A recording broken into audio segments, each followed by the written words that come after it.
Hi, it's Plush2x, and you're watching Behind the Scene for Plush2x Vegan Kitchen, episode 143. Now, I've made this recipe here before, but this is totally, like, I got like 4 different ideas that I added on. I did this back in May 2016, but I didn't do all of this. I have 4 new ideas now that I just did this year, 2023. And it's exciting, it's great. Oh yeah, let me tell you what it is.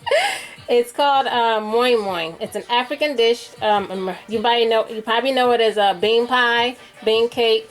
Now, I didn't actually bake it on episode 53. Yeah, episode 53. I actually just showed you how to do the foil. I showed you how to actually make this on episode 53.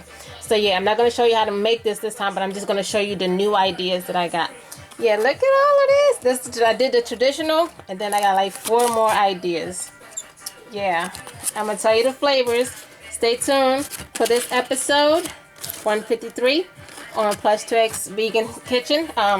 You can check that out on YouTube at Plush2x. Actually, it's youtube.com and then / the @ Plush2x. Plush, the number 2, the letter X.